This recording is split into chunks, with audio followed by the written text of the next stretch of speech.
Grand Rising. Grand Rising. Wanted to touch in on, it's been something that's been very much in my awareness these past several months. And just reoccurring, this reoccurring memory of an experience that I shared with my sister Michelle, who passed away in 2006.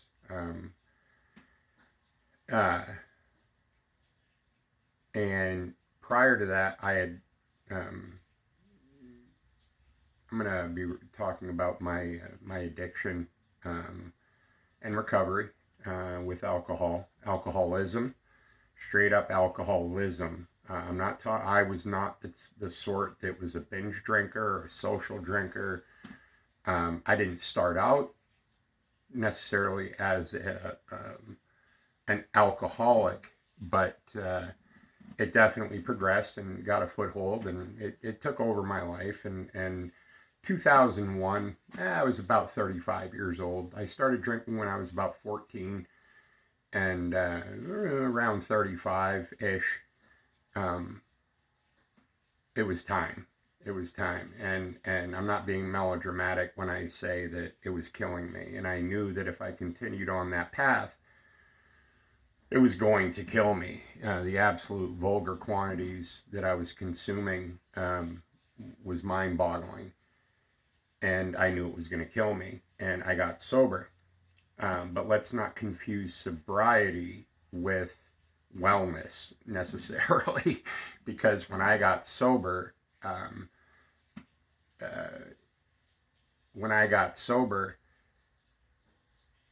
had not yet dealt. I'm 35 years old, and I had not dealt with any of my childhood trauma, pain body, the things that, and my experience is it's beyond the norm of what one would,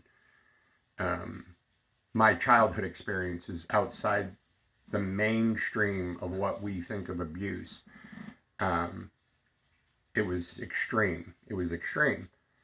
And even though I was sober, I wasn't using, pardon me, but I was fucking nuts. I was insane.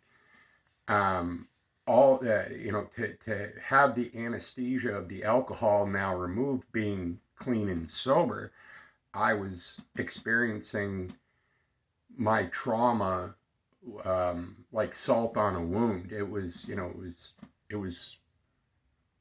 harsh to say it was, a dark night of the soul would be an understatement. And so all of this trauma was fresh and raw and harsh and brutal. And my sister Michelle, who passed away at a very young age, unexpectedly. At the time, 2001, between 2001 and 2006, she was quite a unique individual, and I reflect now, looking back on our childhoods and the relationship she and I had throughout the course of our life, et cetera, and I look at her, and, it's often easy to put people who have passed on or moved on, died, to put them up on a pedestal and only see their highlights. She was a human being. She had, she was multifaceted. However, upon reflection, these many years, she was a backbone in our family. She was very strong, beloved by her children, her husband, her community. I mean, she was very active in her passion, as it were, and it was tangible, it was visceral, it was noticeable. Lovely person. She genuinely was a lovely person. And to add the cliche of only the good die young, it would be apropos to describe her that way, because again, she wasn't perfect. Who is? But despite her eccentricities or her backslidings or whatever you want to call it, despite her shadow, she focused on her light, and did her very best to absolutely did her very best to heal herself, to move on, to grow, to love more deeply, to grow in an understanding of her own capacity for love. And I had the good fortune of being her brother. And however, and this is where this goes. So I'm getting sober in those first few years. Excuse me. I'm getting sober in those first few years, and I'm insane. I mean, let's call a spade a spade. I was nuts. Hadn't dealt with any of my trauma, any of my pain body, any of the experiences that led me to drinking the way that I did, to self-medicate and numb myself from the pain of my experiences. And initially, she was a wonderful resource for me to express and release, and she would hold space for me, and we would talk frequently, daily. Yet because I was so damaged in my new sobriety, I had no awareness that it's not okay to heal at someone else's expense. It's not okay to project my traumas into her life. I would have done well to talk to a third party at the time, and I did have a drug and alcohol counselor, but their focus was less to do with the trauma that, caused it, and more to deal with the day-to-day, trudgery of staying sober. I would have done well to have somebody who I could have had, a professional to address my traumas instead of sharing it with a family member. And to her credit, she listened and she held space and she was very deeply compassionate toward me. However, coming to the realization for herself that she understood I was projecting onto her, not you did those things, but I was by sharing these deeply traumatic experiences with her, through my expressions, through the way I carried my a multitude of different ways, that she was receiving my trauma. She was receiving my trauma, despite her best efforts for protecting herself and her spiritual wellness. It was impacting her. And in retrospect, I look back on that and I see where it was deeply selfish on my part. I wasn't acutely aware of it, but how deeply selfish it was on my part to use her, to use my sister to heal. And it was at her expense. I was very much playing the victim. And to her credit, I remember one very impactful conversation that she and I had, where she established a boundary, a clear and present boundary, that, Scott, I cannot do this with you any longer. I cannot. I will not. And in the moment, it felt to me like rejection, betrayal. I was still very much in my pain body, playing the victim. It's everybody else's fault. And it hurt. It hurt. It hurt. But it was hurting her. It was hurting her. I just didn't have the awareness to recognize that my trauma was affecting her. And we stopped talking completely for 2-3 years. No contact. None. Zero. It was devastating, you know. It was as if she had already died. Um, but again, I was viewing it through the eyes of a victim stance. Look what you did to me. You rejected, no. She was protecting herself, self-preservation. You're hurting me, Scott. You know, it was traumatic. Like it was a wake up call. It was grabbing somebody. Like basically she was grabbing me by the shoulders and saying, "Look, this is I can't do this with you. I can't." But even in her delivery of that information, setting that boundary and reflecting upon it and how she did it, it was firm. It was firm, but deeply compassionate. Deeply compassionate.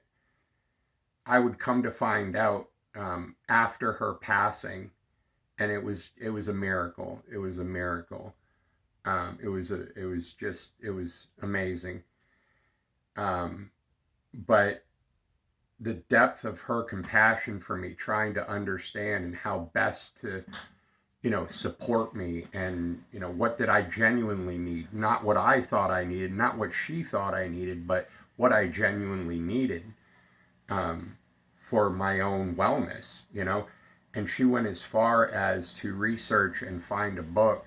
And it's a harsh read, guys. It's a harsh read, but I remember she purchased this book, Dave Pelzer, Pelzer, and the name of the book was A Child Called It. And she had purchased that book in an effort to understand my dynamic in our household as we grew up, and she did not experience what I experienced. I didn't experience what she experienced, et cetera, et cetera. We all have, there were six of us, six children, and my mother, and we all had, there were similar themes, but we all had our own unique experiences. And I love my mother very much. She's passed on as well, and I've come to a great deal of resolution with that and healing. And it's a beautiful, the way I perceive my mother now, with the eyes and heart that I have now, is wonderful. But let's get back to Michelle. And years passed where there was no contact, and I had the occasion to be visiting where she lived in Florida. And years passed, 2 or 3 years, and I did, by that time, 2, 3 years, I was working it hard. I was working it hard. I had found a counselor. Um, I had processed a lot of my grief. I had done some healing. And I was in a much better emotional, mental, physical, and spiritual state. Better, not healed per se, but much better. I had some awareness, I had some enlightenment, and I remember having this occasion to be in Florida and at a mutual event. I believe it was a wedding for my niece. I can't remember the event, but anyway, that's irrelevant. And it was wonderful to reconnect with my sister. And it was very initially it was superficial, surface level reconnection. Oh, it's wonderful to see you. Big hugs, maybe a bit of crying on both our parts. Oh, it's just lovely. And there was a clear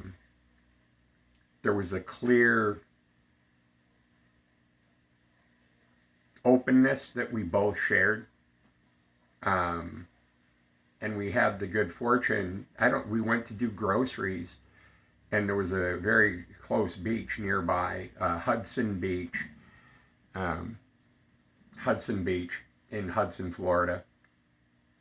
And at Hudson Beach, they have, what do they call those?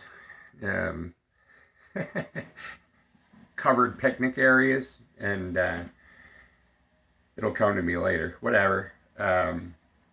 But we went, we did groceries. There was a whole bunch of people. We were going to cook. It was going to be fantastic. Oh, you want it? And it was her idea. Let's stop down at the beach, see what's going on down there. It was just a stone's throw from the grocery store. Went down to the beach. Pavilion. There we go. They had picnic pavilions. And we got out of the car and we took our shoes off and we're walking in the sand and we sat down at the pavilion. And I try as I may, there's a wonderful picture of that moment. A stranger, no less, took a picture of her and I sitting at one of these picnic tables side by side, and very endearing photograph. I couldn't find it, but that moment, that experience at the pavilion picnic tables on Hudson Beach in Florida, where we reconciled, and it was so powerful. A deepening of the spirit, a deepening of understanding for her position, her having a much deeper understanding of my position, what I experienced, what she experienced, the bittersweetness of our separation, and the joy that we both felt reconnecting and healing and expressing and sharing our thoughts and our feelings and our emotions with one another about the entire experience. And to see myself in that experience at the pavilion, to see myself through her eyes and how she perceived me with such compassion, a depth of love that I'm not sure that, a depth and a capacity of love that I'm not sure that she was even aware that she could attain, and a depth and capacity of love that I felt for her, being so forgiving and understanding and patient and tolerant with me. It was a miracle. It was a miracle. Where does this all lead? It really doesn't lead anywhere other than coming to an understanding of our capacity for loving one another. And and to look back and reflect on that moment where she set that boundary with me, no, and her no meant no, and her yes meant yes. Say what you mean what you say, and don't be mean when you say it. It was absolutely what I needed to heal and move on and to grow. And then the bliss and the joy that we both felt reconnecting, and an experience that I had in more recent days, where I came to a full understanding of that experience with my sister, but I found myself in her figurative position, where I realized I was hurting someone. I wasn't helping them. I was hurting someone, and I had to step away and to see them with eyes of compassion, with eyes of love, and to know that there was, the only thing I could do was to step away, much in the same way that my sister stepped away from me. But I have every hope that in time, much the same, if I've experienced this, why should I hope for or expect or believe that there's anything other than a blissful, joyful reunion, reconnection, and healing on a much deeper level of understanding, compassion, a learning of our own capacity to love deeply? It's fantastic. I have every hope for that. I love the people in my life. I love the people in my life, and that doesn't stop. That doesn't end. It hurts sometimes. It hurts. Coming to that understanding of our own capacity for love. It hurts, but it shows us our capacity for love, the depth of love that we have and we share and we feel for ourselves, and the love and appreciation and gratitude and compassion that we have for others. And I'm going to leave it here. You know, two favorite books of mine, The Illuminated Rumi and Khalil Gibran's The Prophet. This, in particular, I'd like to share this quote with you, if I may, is from Khalil Gibran's The Prophet, and it's the section on love. And this is just a blurb, and I'll leave it here. And these experiences that we have that are painful, but they're based in love and compassion, and how I feel about the people in my life. How I feel about the people in my life. And here it goes. To know the pain of too much tenderness, to be wounded by our own understanding of love, and yet bleed willingly and joyfully for it. Then to sleep with a prayer of our beloved in our heart and songs of praise for them upon our lips. Loving is not blissful all the time. It's